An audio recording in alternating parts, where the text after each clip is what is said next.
ಎಲ್ಲರಿಗೂ ನಮಸ್ಕಾರ.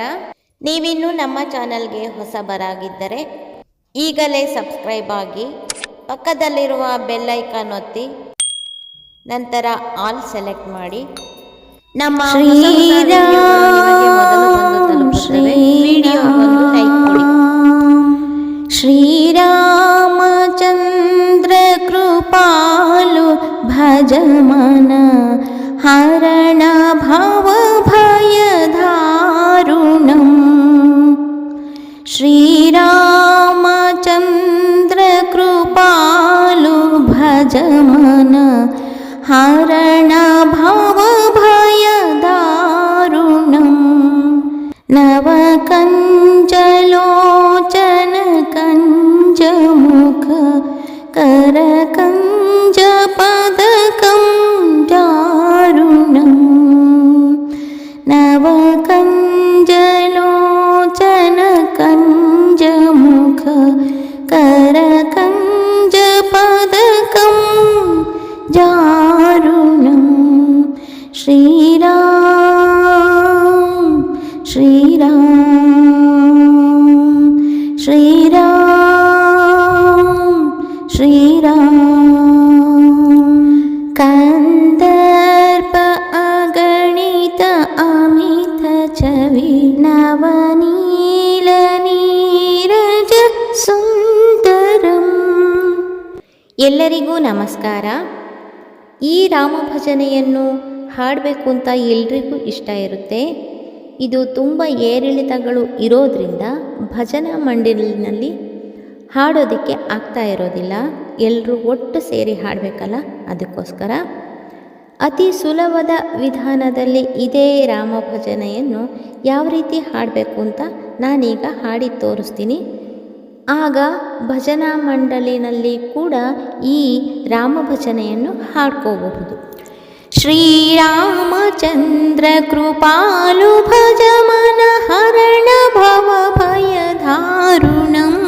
ಶ್ರೀರಾಮಚಂದ್ರ ಕೃಪಾಲು ಭಜ ಮನ ಹರಣ ಭವ ಭಯಧಾರುಣಂ. ನವಕಂಜಲೋಚನ ಕಂಜಮುಖ ಕರಕಂಜ ಪದಕಂ ದಾರುಣಂ. ನವಕಂಜಲೋಚನ ಕಂಜಮುಖ ಕರಕಂಜ ಪದಕಂ ದಾರುಣಂ. ಶ್ರೀರಾಮಚಂದ್ರ ಕೃಪಾಲು ಭಜ ಮನ ಹರಣ ಭವ ಭಯಧಾರುಣಂ. ಕಂದರ್ಪ ಅಗಣಿತ ಅಮಿತ ಚವಿ ನವನೀಲ ನೀರಜ ಸುಂದರಂ. ಕಂದರ್ಪ ಅಗಣಿತ ಅಮಿತ ಚವಿ ನವನೀಲ ನೀರಜ ಸುಂದರಂ. ಪಟಪೀತಮಾನುಃ ತಡಿತ ರುಚಿ ಶುಚಿ ನೌಮಿ ಜನಕ ಸುತಾವರಂ. ಪಟಪೀತಮಾನಃ ತಡಿತ ರುಚಿ ಶುಚಿ ನೌಮಿ ಜನಕ ಸುತಾವರಂ. ಶ್ರೀರಾಮಚಂದ್ರ ಕೃಪಾಲು ಭಜ ಮನ ಹರಣ ಭವ ಭಯಧಾರುಣಂ. ಭಜ ದೀನ ಬಂಧು ದಿನೇಶ ದಾನವ ದೈತ್ಯ ವಂಶ ನಿಕಂದನಂ. ಭಜ ದೀನ ಬಂಧು ದಿನೇಶ ದಾನವ ದೈತ್ಯ ವಂಶ ನಿಕಂದನಂ. ರಘುನಂದ ಆನಂದ ಕಂದ ಕೋಸುಲ ಚಂದ ದಶರಥ ನಂದನಂ. ರಘುನಂದ ಆನಂದ ಕಂದ ಕೋಸುಲ ಚಂದ ದಶರಥ ನಂದನಂ. ಶ್ರೀರಾಮಚಂದ್ರ ಕೃಪಾಲು ಭಜ ಮನ ಹರಣ ಭವ ಭಯಧಾರುಣಂ. ಶಿರಮುಕುಟ ಕುಂಡಲ ತಿಲಕ ಚಾರು ಉದಾರ ಅಂಗ ವಿಭೂಷಣಂ.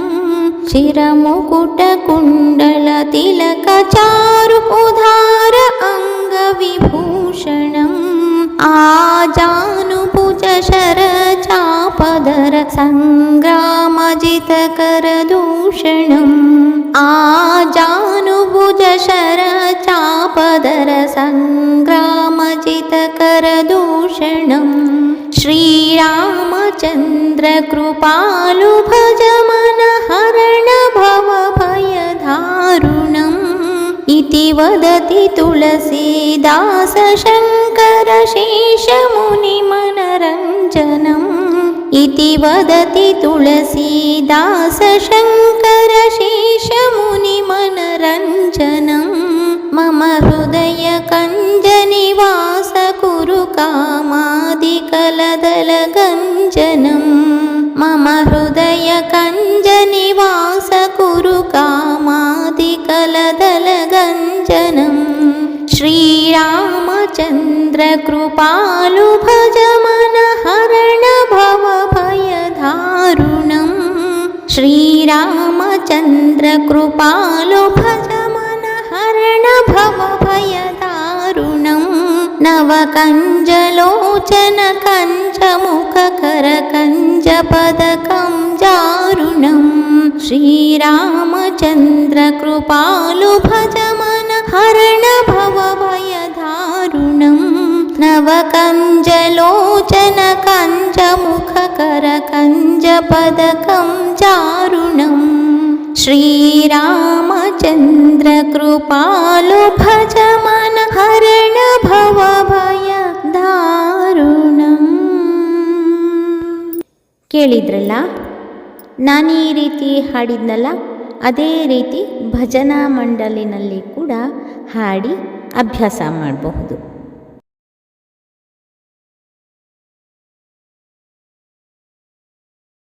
ಈ ವಿಡಿಯೋ ನಿಮಗೂ ಇಷ್ಟ ಆಗಿದ್ದರೆ ಲೈಕ್ ಮಾಡಿ, ಶೇರ್ ಮಾಡಿ ಮತ್ತು ನಮ್ಮ ಚಾನಲ್ಗೆ ಇದುವರೆಗೂ ಸಬ್ಸ್ಕ್ರೈಬ್ ಆಗಿಲ್ಲ ಅಂದರೆ ಈ ಕ್ಷಣದಿಂದ ಸಬ್ಸ್ಕ್ರೈಬ್ ಆದರೆ ಉತ್ತಮ ಹಾಡುಗಳನ್ನೇ ಹಾಡ್ತಾ ಇರ್ತೀನಿ. ನಿಮ್ಮ ಅಭಿಪ್ರಾಯವನ್ನು ಕಮೆಂಟ್ಸ್ ಮಾಡಿ ತಿಳಿಸಿ. Thank you for watching.